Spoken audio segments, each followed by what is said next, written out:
మనం artificial intelligence యుగంలో ఉన్నాం.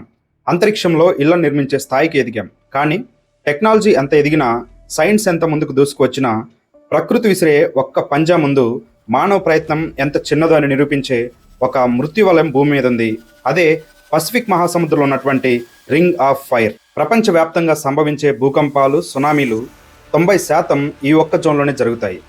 40,000 కిలోమీటర్లు విస్తరించినటువంటి ఈ మృత్యువలయం ఏ క్షణమైనా కూడా భూమి మీద ప్రస్తుతం ఉన్నటువంటి ఆధునిక టెక్నాలజీని బూడిదమయం చేయగలదు. సరిగ్గా ఈ రింగ్ ఆఫ్ ఫైర్ నడిబొడ్డున ఉన్నటువంటి ఫిలిప్పైన్స్ దేశంలో జూన్ 8వ తేదీ ఉదయం 7:37 మరొకసారి ఈ ప్రకృతి శక్తులు విశ్వరూపాన్ని చూపించాయి. క్రొత్త విద్యా సంవత్సరం ప్రారంభం రోజే ఏమాత్రం సైన్స్ అండ్ టెక్నాలజీకి అంతుపట్టకుండా కళ్ళుగప్పి 7.8 తీవ్రత గల భూకంపం రూపంలో మరొకసారి ప్రకృతి తన విశ్వరూపాన్ని చూపించింది. దక్షిణ ఫిలిప్పైన్స్కు చెందిన సరంగాని ప్రావిన్స్కు సంబంధించినటువంటి మాసిమ్ అనే తీర ప్రాంత పట్టణానికి సమీపంలో కేవలం 32 కిలోమీటర్ల దూరంలోనే భూమి కంపించింది.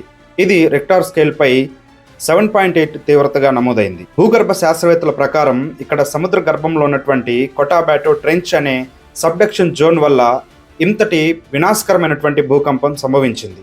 భూమికి 33 నుంచి 55 కిలోమీటర్ల దూరంలో సంభవించినటువంటి ఈ భూకంపం కేవలం ఫిలిప్పైన్స్లోనే మాత్రమే కాకుండా సమీప దేశాలైనటువంటి ఇండోనేషియా, మలేషియా, జపాన్ వరకు కూడా తన ప్రకంపనలను సృష్టించింది. ఇక్కడ మనం గమనించవలసినటువంటి మరొక ప్రాముఖ్యమైన విషయం ఏంటంటే, ఈ విపత్తు పాఠశాలలు ప్రారంభమైనటువంటి మొదటి రోజునే జరగడం వల్ల పాఠశాల ఫ్లాగ్ సెరమనీలో పాల్గొన్నటువంటి 32 లక్షల మంది విద్యార్థులు సడన్గా భూమి కంపించడంతో ప్రాణాలు గుప్పెట్లో పెట్టుకొని బయటకు పరుగులు తీశారు. ప్రస్తుతం ఉన్నటువంటి అధికారిక సమాచారం ప్రకారం దాదాపు 40 మంది ఈ విపత్తు వల్ల ప్రాణాలు కోల్పోయినట్లు, మరొక 500 మంది పైగా తీవ్రంగా గాయపడినట్లు, ఇంకా అనేక వందల మంది శిథిలాల కింద చిక్కుకున్నట్లు సమాచారం. సౌత్ ఫిలిప్పైన్స్లో సంభవించినటువంటి ఈ తీవ్రమైన భూకంపం వల్ల మహానగరాల్లో ఉన్నటువంటి అనేక రెస్టారెంట్లు, ఇంటర్నేషనల్ హోటళ్లు మరియు శిథిలావస్థలో ఉన్నటువంటి అనేక భవనాలు నేలమట్టమయ్యాయి. అంతేకాకుండా రవాణా వ్యవస్థ, విద్యుత్ వ్యవస్థ, కమ్యూనికేషన్ టవర్లు కూలిపోవడంతో సౌత్ ప్రావిన్స్ మొత్తం కూడా బాహ్య ప్రపంచంతో సంబంధాలు కోల్పోయింది. రింగ్ ఆఫ్ ఫైర్ జోన్లో సంభవించినటువంటి ఇంత పెద్ద భూకంపం వల్ల ఖచ్చితంగా తరువాత సునామీ సంభవిస్తుందని పసిఫిక్ సునామీ హెచ్చరికల కేంద్రం నుంచి ఇమ్మీడియట్గా హై అలర్ట్ జారీ చేయడం జరిగింది.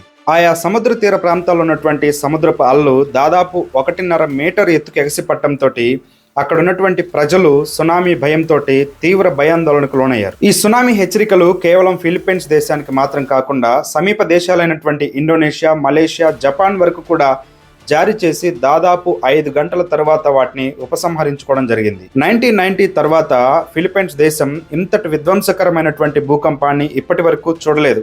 ఇందాక మనం అనుకున్నట్లు సైన్స్ అండ్ టెక్నాలజీ ఎంత అభివృద్ధి చెందినా కూడా రింగ్ ఆఫ్ ఫైర్ లాంటి ప్రకృతి శక్తుల ముందు మనం ఎంత చిన్న వాళ్ళం అనేది ఈ విపత్తు మనకి మరొకసారి గుర్తు చేస్తుంది. ఇలాంటి ప్రకృతి విపత్తుల సమయాల్లో అవగాహన, ముందస్తు జాగ్రత్తలతోనే మనల్ని మనం రక్షించుకోగలం.